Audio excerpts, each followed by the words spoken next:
In the shadowy corners of Karachi lies a story that few dare to speak of. A story that chills the spine and raises the hair on the back of your neck. This is not just a tale, it's a living nightmare, one that has haunted the residents of Johar apartments for years.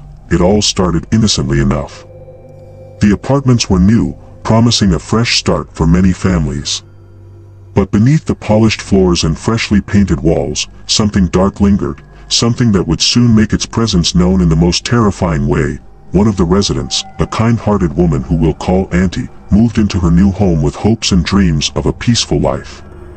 But peace was the last thing she would find. One day, workers came to her apartment to store some belongings while renovations were underway. Among those belongings was something like a sacred book, which they unknowingly placed in the bathroom, a place of impurity. From that moment on, everything changed. The atmosphere in the apartment grew heavy, as if the very air was filled with dread.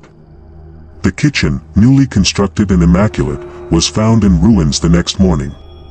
It was as if someone, or something, had smashed it to pieces in the dead of night.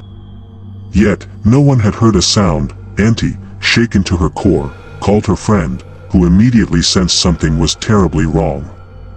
They consulted a religious figure, who confirmed their worst fears. The placing of the sacred book in the bathroom had angered the spirits that dwelled in the apartment. To appease them, the religious man advised Auntie to perform certain rituals every Thursday night, burning incense and offering prayers. For a while, the rituals seemed to work. The disturbances subsided, and life began to return to normal. But the peace was short-lived. Soon, the spirits returned, more vengeful than before. This time, they targeted Auntie's daughter-in-law. One evening, while she was hanging clothes on the terrace, she noticed something strange. A light-colored shirt she was holding began to drip with blood. Her hands, too, were covered in crimson.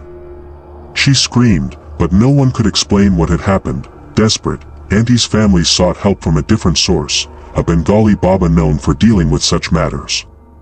The Baba performed his rituals, seemingly trapping the malevolent spirits in a bottle, and assured the family that they would no longer be disturbed. But peace, as they would learn, comes at a price. A few days later, Auntie's daughter started behaving strangely. She began to regress, speaking like a child, recalling memories that weren't hers. It became clear that the spirits had shifted their focus onto her, punishing her for the imprisonment of one of their own. The family was in turmoil. They searched desperately for the Bengali Baba, but he had vanished without a trace, leaving them to face the spirit's wrath alone. The once vibrant daughter slowly withered away, her health deteriorating until she was diagnosed with a severe illness, cancer of the neck. Despite all efforts, she succumbed to the disease, and with her passing, the haunting stopped. At least for a time, the family moved out of the apartment, hoping to leave the horrors behind. But the spirits were not bound by walls or floors. They followed the family, haunting them wherever they went. The daughter's death was just the beginning of a long. One group of children, daring and fearless, decided to investigate.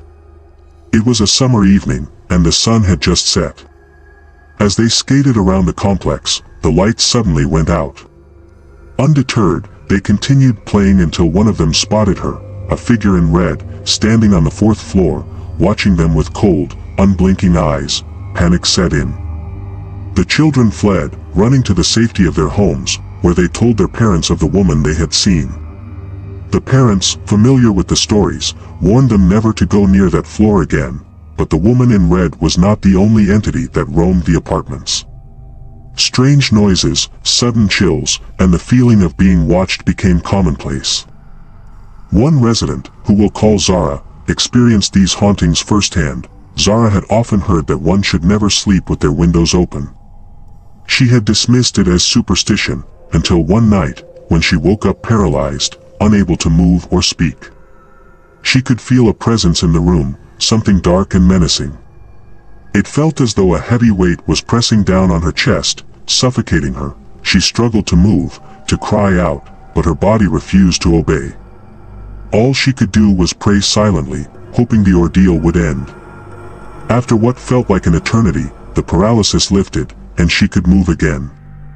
Shaken, she vowed never to leave her windows open at night again, but the spirits were relentless. One night, as Zara slept with her brother beside her, she experienced another terrifying episode.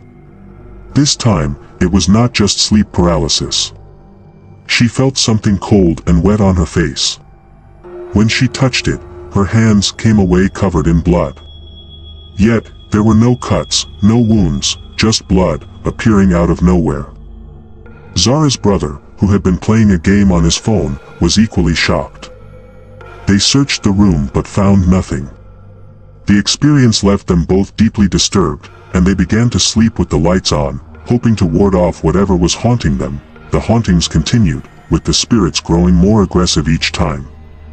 Zara's family decided to seek help from a spiritual healer, someone who could cleanse their home of the dark forces that had taken hold. The healer advised them to perform regular prayers and to keep their home free of any impure objects, but the spirits were not so easily banished. They continued to torment the family, appearing in dreams, causing objects to move on their own, and filling the house with an overwhelming sense of dread. It was as if the very walls were alive, watching and waiting for the next opportunity to strike. Zara's health began to decline. Today, the Johar apartments stand as a reminder of the unseen forces that lurk in the shadows. Many have moved in and out of the complex, unaware of the horrors that took place there. But those who know the story, who have lived through the terror, will never forget the price they paid for crossing paths with the supernatural. So, if you ever find yourself in Karachi, walking past those silent, looming buildings, remember this tale. Be respectful of the unseen, for you never know who, or what, might be watching you from the shadows, and if you ever hear a whisper, feel a sudden chill, or see a shadow move out of the corner of your eye, don't ignore it. Because sometimes, the things we cannot see are the most dangerous of all. In the end, the story of Johar Apartments is not just a ghost story, it's a warning.